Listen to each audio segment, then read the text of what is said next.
और युद्ध के बीच ईरान का बहुत बड़ा दावा इजराइल पर। यमनी लड़ाकों ने बोला हमला। यमन से इजराइल की तरफ दागी गई मिसाइलें, ईरान के समर्थन में यमन से मिसाइल अटैक। मुझे लगता है पीके श्रीवास्तव सर ये असल में ये भी ये बता रहे हैं कि नहीं नहीं हम तुम्हारे साथ हैं, एक दो मिसाइलें तो मार दो, कहने के लिए रहेगा कि हमने देखो तुम्हारा साथ निभाया था। इतना उसने दिया है इनको तो कुछ नमक हलाला तो करना पड़ेगा। तो दो चार मिसाइल मारने में क्या है, उनको पता भी है कि ये रोक लेंगे, ये भी पता है कि हमारे ऊपर काउंटर अटैक नहीं हो, लेकिन हाँ वो नमक हलाला करना पड़ता है। ये उस हवाले से लीजिए। आपने बहुत अच्छा टर्म इजाद किया है सर। पहले ये नमक हलाल होता था, अब आपने हलाला जो इसके साथ जोड़ा है ना, अब नमक के पैकेट भी कांप रहे हैं कई जगहों पर। लेकिन ये जो ये सर यमन ने ये भी कहा था कि देखिए लाल सागर में हम क्या करते हैं और किस तरीके से हम वहां जो अमेरिकी बेड़े हैं उन पर हमले करेंगे। ये मुंह ज्यादा चलाया जा रहा है, ये करेंगे भी ज्यादा। आपने हमेशा देखा है कि जितने भी टेररिस्ट ऑर्गेनाइजेशंस होते हैं और जितने भी इस तरह की ऑर्गेनाइजेशंस है, वो बातें ज्यादा आपको ऐसा डराएंगे, वो कहते हैं डर के अगर मान गए तो ठीक है। वो आपने देखा नहीं, अगर आप पास आए तो मैं आपको घूसा मार दूंगा। घूसा मारने की ताकत नहीं है, विचार है। ये वो हिसाब किताब है। यमन में कौन है? हूथी बैठे हैं। हाँ भाई, ये हूथी मार रहे हैं। हूथी जब मिसाइल इसराइल पे मारेंगे तो सऊदी की जमीन के ऊपर जाएगा। और कल परसों हमने आपसे ये बोला था कि हो ना हो सऊदी अरब कभी भी इस लड़ाई में कूद सकता है। आपने कहा हमारी बात हुई थी। ये वही चीज है कि अगर ये ज्यादा मिसाइल मारेंगे, कहीं ना कहीं सऊदी अरब की एयरफोर्स आएगी और इनको ठोकेगी और इनको बैलिस्टिक मिसाइल से इनकी मिसाइल और ड्रोन भी हवा से उड़ाएगी। सॉरी, एयर डिफेंस जो सिस्टम है सऊदी में। दिनेश, अब मुझे एक बात और आ रही है, एक प्रेडिक्शन और आगे आया, आप कह दीजिए। बोलिए। कि सऊदी अरब कूदेगा इस लड़ाई में। सऊदी अरब भी इस लड़ाई में बहुत जल्द शामिल होगा, आज ये एक्सपर्ट कह रहे हैं। प्रतिशोध में कहते हैं आगे होता हुआ दिखाई देता है। आज ये भी नोट कर लीजिए, देखते हैं क्या होता है। इजराइल का ईरान पर बड़ा हमला, 20 फाइटर जेट से सबसे बड़ा अटैक। करमनशाह हमदान में अफरा तफरी। तेहरान में भी इजराइल की एयर स्ट्राइक। ये देख लीजिए, तेहरान में तो एक जेल है एविन, वहां कहते हैं खामेनेई के सारे विरोधी बंद किए जाते हैं। वहां पे भी हमला करके गेटों पे कहा निकल जाओ भाई तुम लोग।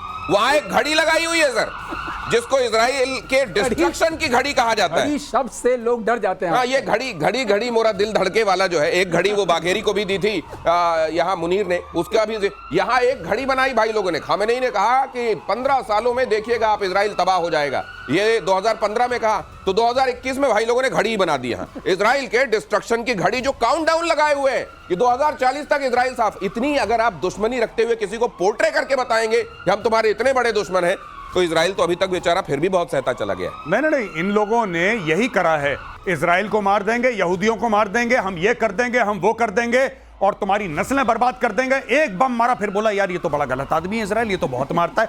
अरे तुम जहर उगलते हो तो मारेगा ही तुम्हें, जब तुमने दुश्मन करार दे दिया। ये जो आप बात कर रहे हैं ना इसकी, ये जो अभी आपने न्यूज पढ़ी, यहाँ पे हर जगह बम मारा, उनकी एयरफोर्स गई और एयरफोर्स ने तेहरान में और दीगर शहरों में उन्होंने मिसाइल मारी, बॉम्ब मारे अपनी एयरफोर्स से। मैं एक बात पूछना चाहता हूं कि वो ईरान की काबिल एयरफोर्स, जिसके कसीदे पढ़े जाते थे कि ईरान की एयरफोर्स है और आएगी धुआं धुआं कर देगी, आपने सुना एक जहाज नहीं उड़ा उनका? एक जहाज। वो एयरफोर्स है कहां पे ईरान की? सर वो वाले अगर वो उड़ा देंगे फाइटर जेट जो रखे हुए हैं, 80 के दशक के फाइटर जेट जो इनके पास थोड़े बहुत हैं, तो वो उनके कलपुर्जे उड़ते हुए ज्यादा दिखेंगे बजाय इसके, तो वो उड़ा के रिस्क कैसे ले लें? इनको डाउट है कहीं इजराइल तक पहुंचे ना पहुंचे, कहीं बीच में पता लगा सऊदी अरब में गिर गए, इराक में गिर गए कहीं पे। गौरव सचमुच नहीं पहुंचेंगे, रेंज नहीं है जी, वहां पहुंचेंगे नहीं। लेकिन एक बात और है, जो इन्होंने अभी उड़ाया ना वो जगह कर्रम वरा क्या जी, वहां सारे इनके फतेह मिसाइल्स हैं। ये जो मारा है इस बार, ये बहुत बड़ी बात है। रनवेज को खत्म कर दिया, जो भी छोटे मोटे बेचारे थे उड़ नहीं पाएंगे। हेलीकॉप्टर्स खत्म कर दिए, मिसाइल लॉन्चर खत्म कर दिए, और मिसाइल लॉन्चर खत्म किए, अब मिसाइल्स भी खत्म कर रहे हैं। अगर मिसाइल्स खत्म हो गई, इनके पास उस रेंज की मिसाइल्स उड़ी है ना, उसमें से बाकी गंवा दी। अब 200-250 बची होंगी, उसमें मार दिया, पता नहीं कितने चले गए। तो ये बहुत बड़ी खबर है।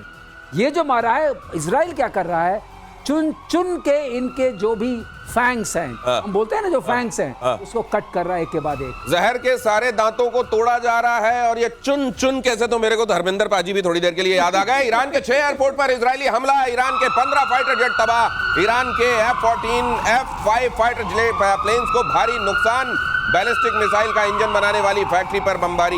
ये देखिए, यही कहा जा रहा था। ये थोड़े बहुत जो जमीन पर सैटेलाइट से जब देखते हैं आप, तो नक्शे के तौर पर जहां भाई लोगों ने थोड़े बहुत अपने प्लेन खड़े हैं, देखो मेरा प्लेन खड़ा है, तो उसको भी उड़ा दे रहे हैं ये। अगर खड़ा तो रहने दो, चल तो वैसे ही नहीं पाएगा। कई जगहों पे लगा दिए जाते हैं ना चौक चौराहों पे इस टाइप से कि ये था पहले लड़ता था। Static display. इनके पास हैं कौन से वाले फाइटर जेट्स वैसे सर? F-14 अच्छा, पुराने। हाँ। एक्चुअली इनके पास जो जहाज जितने भी हैं वो शाह के जमाने के हैं, और इतने पुराने 79 से पहले वाले हैं। तो बाद में जब ये कट्टर सरकारें आई तो इन्होंने ये तय किया कि हम केवल मिसाइलें बनाएंगे, मिसाइल बनाएंगे, उस पर जोर दिया है। और मिसाइल अगर इनकी रीड है तो मिसाइल पर भी क्या हो रहा है वो भी देखिए। सारे जहर के दांत तोड़े जा रहे हैं जैसा कह रहे हैं मार्शल। और ईरान के 6 एयरपोर्ट तबाह हुए हैं इसमें, Tabriz, Hamdan, Tehran, Isfahan, Mashhad, देज़फुल, ये यहाँ कहीं एयरपोर्ट हुआ करते थे वाला जब इनका नक्शा ये वाला बनेगा। ये ऑब्जेक्टिव क्या ईरान को पूरा बदल देने का, मेक ईरान ग्रेट अगेन वाली जो बात है वो होगा क्या? वही चैप्टर है। देखिए मैं आपको बताऊं, चाहे ये लोग पीट हेग्सेथ मना कर ले, मार्को रूबियो मना कर ले, तुलसी गैबार्ड मना कर ले, सच बात तो ये है कि ट्रंप के मुंह से बात निकल गई, मेक ईरान ग्रेट अगेन। और जब तक जो हम बात करते हैं इंटेंट और कैपेबिलिटी की, कैपेबिलिटी तो आपने फोड़ दी उनकी। आपने उनके न्यूक्लियर पे बम मार दिया, आपने उनके बैलिस्टिक मिसाइल, उनके एयरक्राफ्ट सब में बम मार दिया। अब इंटेंट की बात है, नियत। ईरान की नियत कैसे काटोगे? जब तक इनकी लीडरशिप चेंज नहीं होगी इनकी नियत नहीं कटेगी। नियत इंसान बांधता है, नियत हथियार नहीं बांधते, नियत इंसान बांधता है। ये इंसानों को निपटा रहे हैं, ये स्टोरी है यहाँ पे। ये और ये जो कह रहे हैं कि ट्रंप के मुंह से निकल गया, हो सकता है अभी उसका टाइम नहीं रहा हो, लेकिन वो आके बोल गए मेक ईरान ग्रेट अगेन। और ग्रेट अगेन मतलब उनकी निगाहों से ग्रेट। तो कैसा होगा समझ लीजिए। इजराइल का ईरान पर मिसाइल से हमला, इजरायली डिफेंस सिस्टम ने उड़ाई मिसाइल, ये देखिए जरा। लेकिन इसके बीच में एक बात मैं और करना चाहता हूं, अगर वाकई इन्होंने उनकी न्यूक्लियर फैसिलिटीज को वाकई तबाही कर दिया, इनके जो बॉम्बर आए थे अमेरिका के, तो इजराइल फिर से फोर्डो पे हमला क्यों कर रहा है? आज फिर हमला किया है फोर्डो पे। ऐसा है, फोर्डो पे जो हमला किया है अब ऊपर वाले का सॉर्ट आउट करना है। नहीं सर, वो ये बता रहे हैं कि B-2 बॉम्बर जहां पे छेद करके गए थे ना, वो बड़ा बड़ा जो काला काला से दिख रहा है, और डाल दिया, उसी में और डाला है। ये तो कहते हैं मैंने मारा, जैसे आपने किसी को मार दिया, उसके बाद भी गोली मारते रहते हैं। को भाई पूरा श्योर कर लें, क्योंकि बीच में कहते हैं हमारा कुछ नहीं गया। अच्छा लो अब जाएगा। और ये जो आपके जो रनवे चले गए हैं, इससे इनकी वो ड्रोन जाते थे लॉन्ग रेंज वाले, उनके टेक ऑफ के लिए तो कोई रनवे चाहिए। हाँ, ड्रोन के लिए तो चाहिए। ड्रोन की तो उन्होंने पूरी फ्लीट दिखाई थी, कितने सारे ड्रोन हैं। अब वो कैसे उड़ेंगे? ये भी इनहिबिशन किया है। और अब अगर आप कह रहे हैं, मैंने ये अभी देखा नहीं था, अगर ये वाली बात है कुछ छेद के अंदर डालते जा रहे हैं, जैसे कई जगहों पे कि अगर भाई ये जो आपके स्ट्रिप्स बनाए गए हैं जहां से फाइटर उड़ेंगे, अगर नहीं कर पाए काम, हमला हो गया, तो इनको एक काम करो, हाईवे से उड़ा दो। तो ये क्या भाई लोग अपना ड्रोन कहीं हाईवे से भी उड़ा सकते हैं? उड़ा सकते हैं अगर उनको क्लियर हाईवे मिल जाए। लेकिन मुझे ऐसा लगता है कि जिस तरीके से इजराइल ने पूरी एयर सुपीरियरिटी हासिल कर ली है ईरान के ऊपर, अगर इनको पता लग गया जहां पे ड्रोन है, ड्रोन के अंदर ही मिसाइल जाएगी। क्योंकि पूरे समय तो अब इजरायली जो है ना, वो पिकनिक मना रहे हैं ईरान के आसमानों के ऊपर। उनको कोई थ्रेट है ही नहीं, क्योंकि आपका एयर डिफेंस पूरा खत्म कर चुके हैं, एयरफोर्स आपकी टेक ऑफ नहीं कर रही है, ड्रोन आपके जमीन पे हैं, तो इजराइल के लिए तो खतरा ही नहीं। देखो 125 एयरक्राफ्ट आए थे मिडनाइट हैमर में, 125 एयरक्राफ्ट से ज्यादा आए, वहां पे उड़ के चले गए। भाइयों को पता ही नहीं लगा कि अमेरिकन कब आए, कब मारा, कब चले गए। और वहीं पे जहां पे हवन कुंड बनाया, उसी में अब इजराइल सामग्री डाल रहा है कि जलता रहे वो। ये बात अच्छा शब्द किया, हवन कुंड में आहुतियां अभी और डाली जा रही है उसी जगह पर जहां पर वो कुंड बना गए हैं बॉम्बर्स। आगे देखिए, IRGC के हेडक्वार्टर पर इजराइल का अटैक, कारज में इजराइल ने किया जबरदस्त हंगामा, माफ कीजिए हमला, धुआं हो गया IRGC का। ये IRGC के तो ऐसे पीछे पड़े हैं, उनके इंटरनल सिक्योरिटी, उनका बासिज, ये सब जगह पर IRGC जहां दिख रहा है वहां फोड़े पड़े हैं। उसका कारण है बहुत बड़ा। IRGC क्यों इंपॉर्टेंट है? क्योंकि